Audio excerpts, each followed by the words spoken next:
ओम नारायण नमः। आप सभी भक्तों को आषाढ़ माह के कृष्ण पक्ष की एकादशी देवसैनी एकादशी की ढेर सारी शुभकामनाएं। भक्तों, आज हम आप सभी को बताएंगे कि यह जो एकादशी है, देवशयनी एकादशी, जिसे पद्मा एकादशी के नाम से भी जाना जाता है, आषाढ़ी एकादशी के नाम से भी जाना जाता है और हरिसैनी एकादशी भी। एकादशी बड़ी महत्वपूर्ण है। यह एकादशी आषाढ़ माह में किस तारीख को है? 5 जुलाई या फिर 6 जुलाई, कंफ्यूज ना हो। पूजा विधि क्या रहेगी, व्रत के नियम क्या रहेंगे और नारायण भगवान को क्या भोग लगाना है, व्रत में क्या खाना है क्या नहीं खाना है, संपूर्ण जानकारी इसके विषय में आपको प्रदान करेंगे कि यह एकादशी है, कब, तिथि कब से कब तक रहेगी, जो लोग व्रत करने वाले हैं उनका व्रत कब करना है, और एकादशी पर जो चावल आदि नहीं खाते हैं उनको यह नियम का पालन करना है। साथ ही आपको बताएंगे कि इस एकादशी का पूजन कैसे करना है, भगवान नारायण को किन किन वस्तुओं को अर्पित नहीं करना है, क्योंकि आज से श्री हरि नारायण विश्राम के लिए चले जाएंगे। क्या विधि रहेगी इसकी, उसका जो पारण है, पारण कब करना है जाना आवश्यक, इसीलिए क्योंकि भगवान श्री हरि आज ही योग निद्रा में चले जाएंगे रात्रि को, और पाल आप अगले दिन सट्टा करने वाले हैं। नियम क्या रहेंगे इस व्रत के, इस प्रकार से संपूर्ण जानकारी आने वाली देवी सैनी एकादशी हरिसैनी एकादशी के बारे में आपको प्रदान की जाएगी। आपसे निवेदन है कि वीडियो यदि थोड़ा सा भी अच्छा लगे तो कृपया उसे लाइक अवश्य कीजिए। शास्त्रीय वीडियो होता है, पूरा पंचांग पुराण सबके ऊपर आधारित होता है। सबसे जानकारी एकत्रित करते हैं और उसके बाद आपको वीडियो बनाएं, तो कृपया इस वीडियो को आगे अपने दोस्तों रिश्तेदारों में शेयर जरूर करें, जिससे कि लोग इससे लाभ ले पाएंगे। हरि की महिमा को जितना आप विस्तार देंगे, जितना आप उनका प्रचार करेंगे, उतना कल्याण हरि विष्णु आपका करेंगे, ऐसा कहा गया है। पुराणों में भगवान नारायण स्वयं कहते हैं कि मुझे सबसे प्रिय वही है जो मेरी सही सामग्री का, मेरे धर्म का, माताएं बहनों जितना हो सके यह वीडियो आप शेयर करें लोगों के साथ, जिससे कि लोग सही विधि को जान पाए, सही विधि से भगवान का पूजन कर पाए और पाप करने से बचें। जानते हैं इस बात को कि हम कितनी सही सटीक जानकारियां आपके यहां प्रदान करते। अपने व्रत की सफलता के लिए, भगवान श्री हरि का आशीर्वाद प्राप्त करने के लिए कमेंट बॉक्स में अवश्य लिखिएगा जय श्री हरि या ओम नमो भगवते वासुदेवाय। जितना लिखेंगे उतना प्राप्त करेंगे। यहाँ पर सभी व्रत और त्योहारों की सही शास्त्रीय जानकारी प्रदान करते हैं।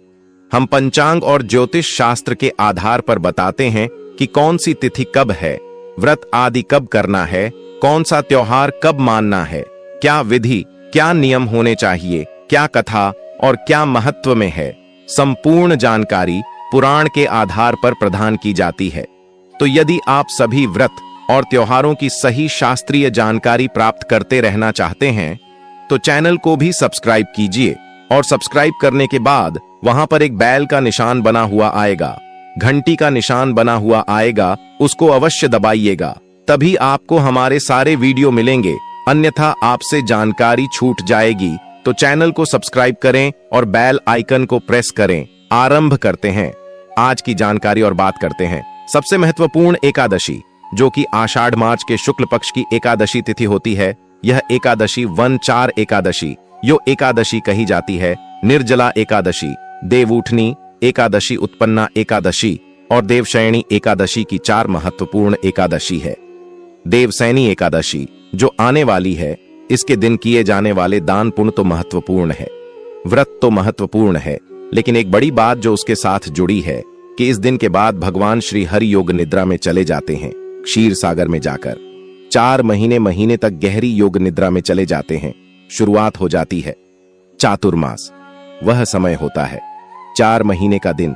4 महीना में भगवान श्री हरि सृष्टि का संचालन नहीं करते हैं, वह योग निद्रा में होते हैं, शान की अवस्था में होते हैं। इसीलिए इन 4 महीना में बहुत से कम बंद कर दिए जाते हैं। शादी विवाह आदि जो कर्म है वह नहीं किए जाते हैं। क्या क्या कम नहीं किए जाते हैं, क्यों नहीं किए जाते हैं, इसके विषय में भी हम आपको वीडियो के आगे बताएंगे कि कौन कौन से वह कार्य हैं जो देवसैनी एकादशी पर बिल्कुल ही वर्जित होते हैं, जो कि बंद हो जाते हैं। चाहे वह धार्मिक कार्य हो या फिर हाथ धातु में किसी प्रकार का काम नहीं होता है।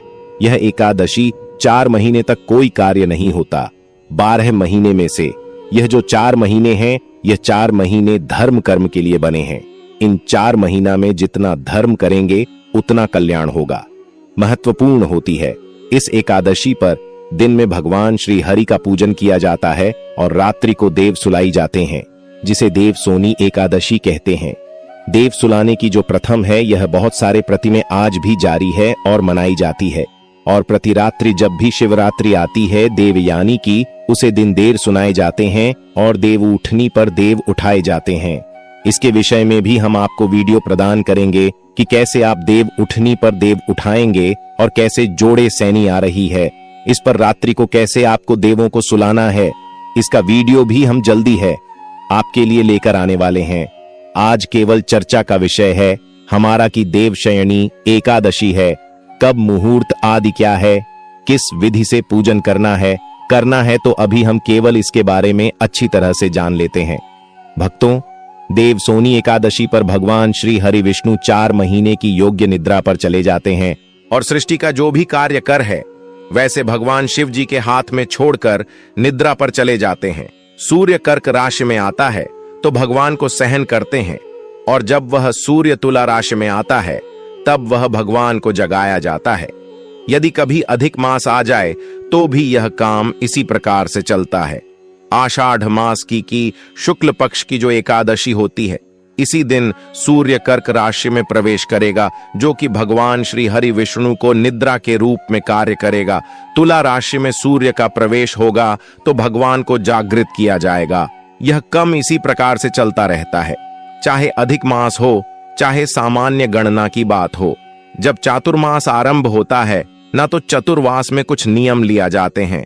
एक नियम होता है चातुर्मास व्रत का, कि कैसे चातुर्मास का व्रत रखना चाहिए, जो कि 4 महीने का व्रत चलता है।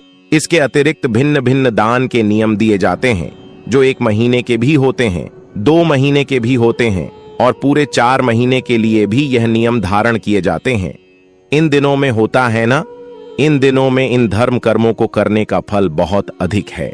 संक्षेप में यहाँ बताते हैं, विस्तार से हम आपको अलग से वीडियो में बताएंगे। जैसे कि एक कम आता है जो आप चातुर्मास में नियम दे सकते हैं, वह है प्रतिदिन मंदिर में झाड़ू देने का। जो मनुष्य प्रतिदिन मंदिर में झाड़ू देते हैं, जल से धोते हैं या अगर कच्चा है तो गोबर से लेते हैं, मंदिरों में रंग करते हैं और तथा उनका 7 जन्म तक ब्राह्मण की योनि मिलती है, अर्थात वह ब्राह्मण के रूप में उच्च चातुर्मास में भगवान को दूध नहीं, शहद और मिश्री आदि से स्नान करते हैं, न भूमि दान देते हैं, स्वर्ण आधी रात में वैभवशाली होकर अंत में स्वर्ग में जाकर इंद्र सुख भोगते हैं। इंद्र का सुख होता है न स्वर्ग में वह व्यक्ति विष्णु भगवान की सोने की प्रतिमा बनाकर धूप में और पुष्प आदि से भगवान का पूजन करते हैं। वह इंद्रलोक में जाकर जो तुलसी से भगवान का पूजन करते हैं या स्वर्ण की तुलसी ब्राह्मणों को दान देते हैं, अर्थात प्रतिदिन भगवान का पूजन करें, तुलसी पत्ते से या ब्राह्मण को सोने की तुलसी दान कर दें, फिर सोने की विमान में बैठकर परम गति को प्राप्त होते हैं। इस लाभ बहुत अधिक है। और जो मनुष्य भगवान को गोबर की धूप और दीप अर्पण करते हैं, उनको अनेक प्रकार की संपत्ति प्राप्त होती है। वह जन्म जन्म अंतर के लिए धनवान हो जाते हैं, जवान हो जाते हैं। ऐसे व्यक्ति पर जो मनुष्य इस चातुर्मास में पीपल के वृक्ष तथा भगवान विष्णु की परिक्रमा करते हैं और पूजा करते हैं, उनको विष्णु लोक की प्राप्ति होती है। इस प्रकार से अनेकों ऐसे कम हैं जो आपको इस चातुर्मास में कह गए हैं। गरीब 80 कम है, ऐसे करने योग्य है, उनमें से कोई एक कर्म अपना लीजिए। आप इनमें से कोई भी ऐसा नहीं है जिसमें कि आपको अधिक परिश्रम की आवश्यकता हो। बस नियम बना लीजिए, वह करो, रोज कीजिएगा, कल्याण हो। 4 महीने है ना, यह बहुत कल्याणकारी महीने हैं। इन 4 महीना में आप इतना खोलना अर्जित कर सकते हैं, सबकी आपके जीवन की जो दुख है वह समाप्त हो जाएंगे, आपका जीवन ही परिवर्तित हो जाएगा। अगले एक वीडियो में जो हम आपके लिए बना रहे हैं कि चतुर्मार्च में कौन कौन से नियम हैं जो आपको इस पवित्र देव सोनी एकादशी पर करना है।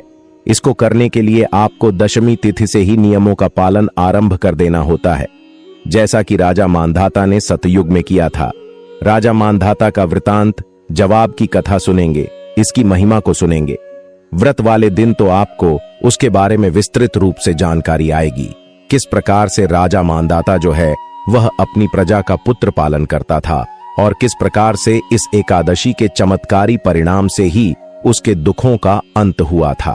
तो इस एकादशी का व्रत आप जब करें उसके एक दिन पहले ही आपको कुछ नियमों का पालन करना आरंभ कर देना चाहिए। उसमें से प्रमुख है जैसे कि काशी के पत्र का प्रयोग वर्जित है। इस एकादशी के पहले दिन से ही आपको कहां से का पत्र त्याग देना है, न तो स्वयं आपको उसका उपयोग करना है, ना ही पूजा में आपको कहां से के पत्र का उपयोग करना है, बनाना है, और ना ही भगवान को कुछ अर्पित करना है। दूसरा, आपको दशमी तिथि से ही शहर का परित्याग कर देना है। यह तक कि जो आप एकादशी को भगवान का पूजन करते हैं, सबसे पहले आपको व्रत का संकल्प करना। बिना संकल्प के आपकी पूजा का कोई महत्व नहीं होता है, इसलिए हर चीज के लिए संकल्प का लेना बहुत ही शुभ होता है।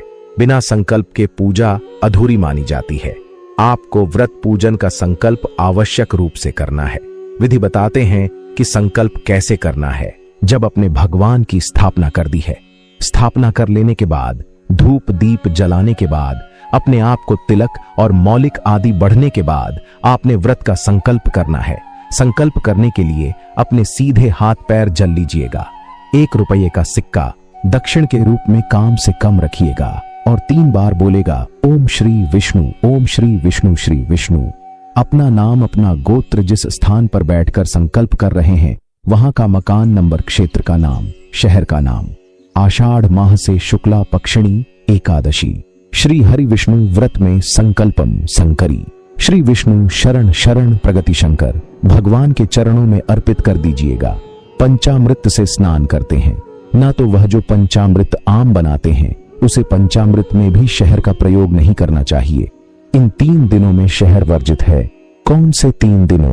व्रत के एक दिन पहले की तिथि दशमी तिथि एकादशी जितेंद्र व्रत करते हैं आप, और अगले दिन पारण का दिन।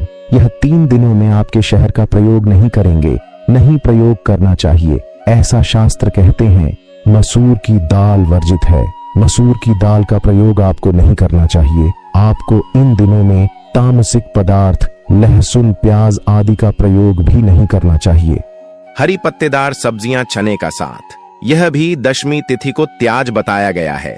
यह जो आने वाली एकादशी है देवशयनी एकादशी, बैंगन और मूली पर वर्जित बताए गए हैं। बैंगन और मूली का त्याग भी दशमी तिथि को कर देना चाहिए। एकादशी को तो आप जानते ही हैं कि एकादशी के दिन तो यह सब खाया ही नहीं जाता, लेकिन व्रत के एक दिन पहले भी इन चीजों को आपको ग्रहण नहीं करना चाहिए। जो सज्जन एकादशी का व्रत करते हैं परंतु मदिरापान और मांसाहार ग्रहण करते हैं, उन्हें भी व्रत के एक दिन पहले इसका पारिजात करना चाहिए। ऐसा नहीं कि आज हम खा लें और कल एकादशी का व्रत कर लें, उसका कोई लाभ नहीं है।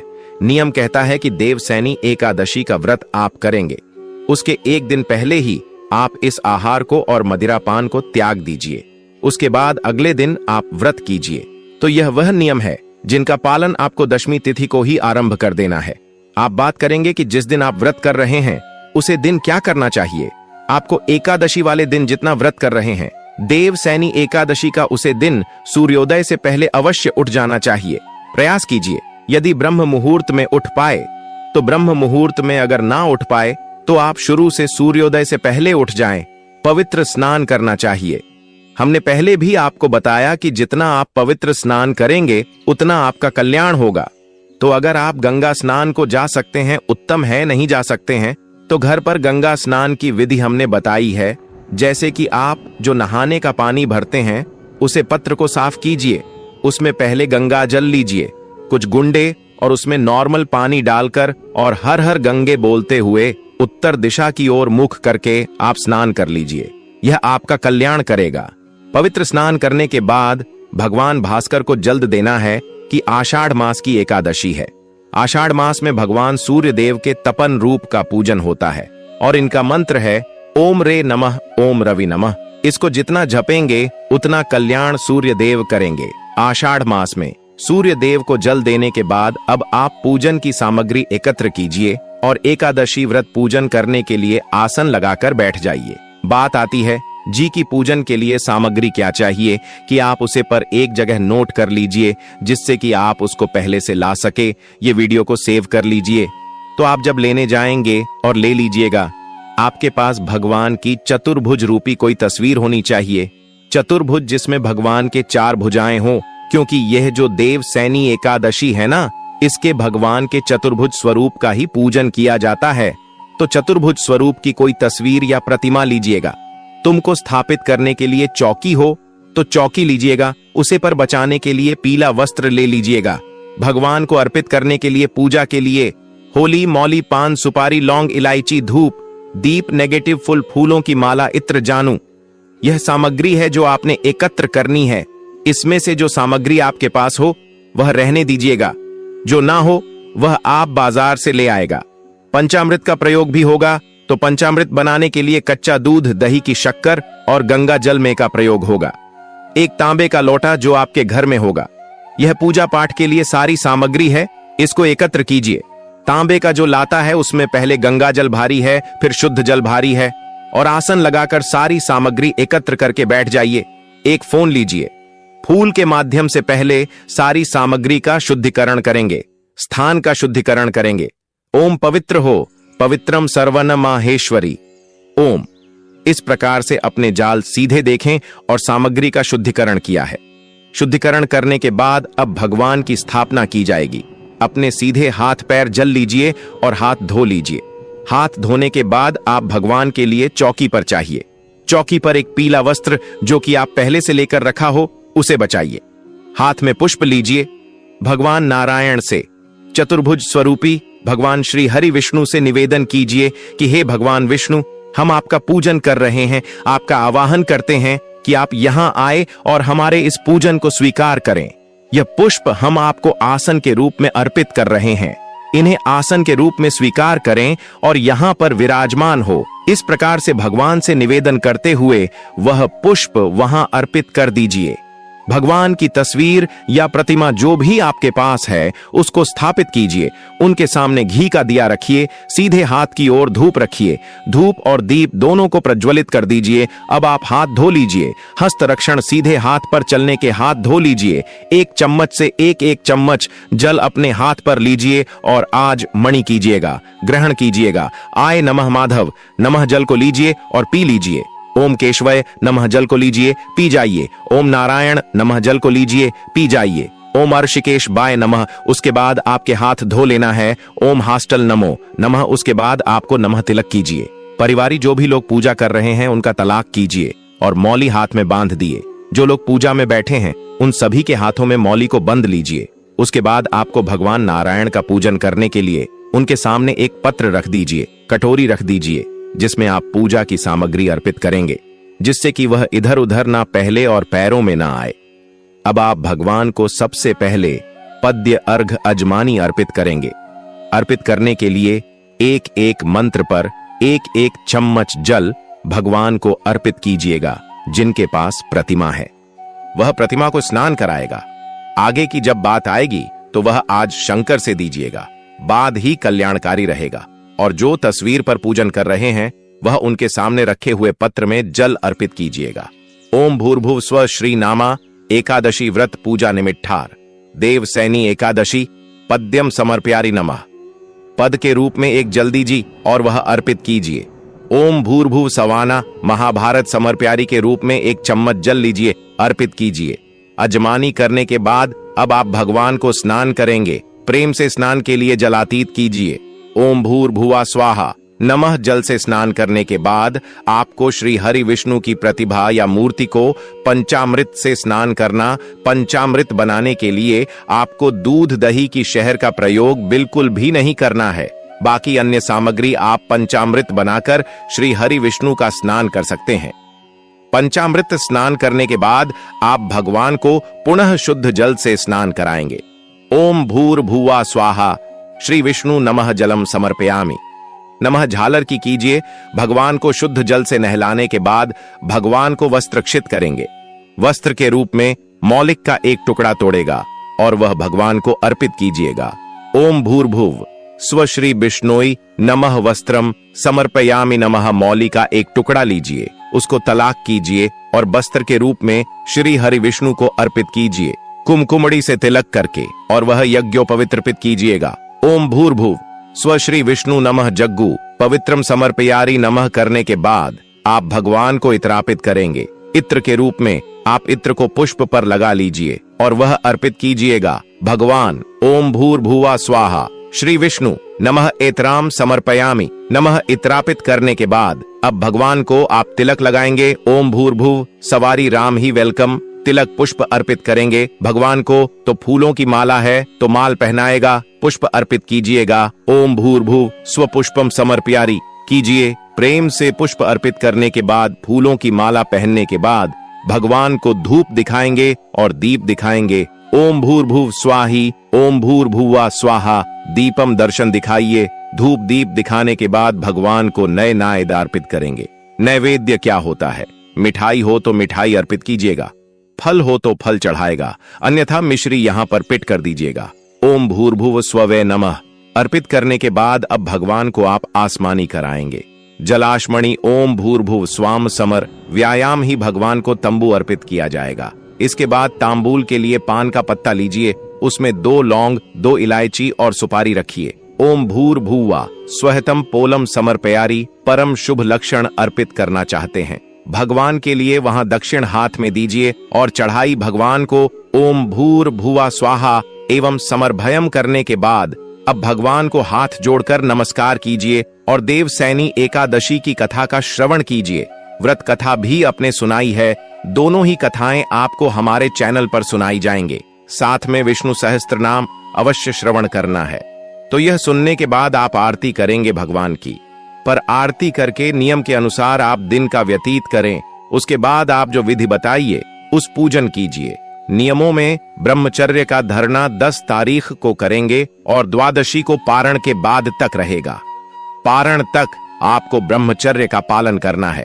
किसी के साथ देश की भावना नहीं, किसी का अहित नहीं, किसी का बुरा नहीं करना, किसी को नुकसान नहीं पहुंचाना, धोखा नहीं देना, मन से शुद्ध रहना, तन से शुद्ध रहना, भगवान के चरणों में मन को लगाते हुए दिन को व्यतीत करना। साइन कल को कीर्तन करना, कीर्तन में ना जा सकूं तो शाम के समय आप विष्णु सहस्त्र नाम सुन लो, कथा सुन लो। खाने का मतलब है कि आपको एकादशी के दिन भगवान की भक्ति में लिंग रहना है, तभी आपको पुण्य फल की प्राप्ति होगी। चलिए भक्तों, जान लेते हैं कि एकादशी का टाइम क्या रहेगा, व्रत रखने का क्या समय रहेगा, व्रत पर का क्या समय रहेगा, पूजा का शुभ मुहूर्त कितने बजे करना है, यह सब जानकारी भी हम जान लेते हैं। एकादशी तिथि प्रारंभ 5 जुलाई 2025 शनिवार शाम 6:68 से एकादशी तिथि समाप्त। 6 जुलाई 2025 रविवार रात 9:14 तक। चूंकि उदया तिथि का पालन किया जाता है, इसलिए व्रत 6 जुलाई 2025 रविवार को रखा जाएगा। चौघड़ियां शुभ मुहूर्त, व्रत मंत्र संकल्प, पूजा ब्रह्म मुहूर्त, ब्राह्म मुहूर्त सुबह 4:08 से 4:48 पर, विजय मुहूर्त दोपहर 2:45 से 3:40 तक, अभिजीत मुहूर्त लगभग 12:01 से 12:50 तक, रात्रि निशिता मुहूर्त रात्रि 12:06 से 12:56 तक, रात में अमृतकाल दोपहर 12:51 से 2:38 तक। इन मुहूर्तों में से कोई भी समय चुनकर व्रत का संकल्प या पूजा शुरू की जा सकती है। इसी समय तालिका से आपको पूजा पाठ करना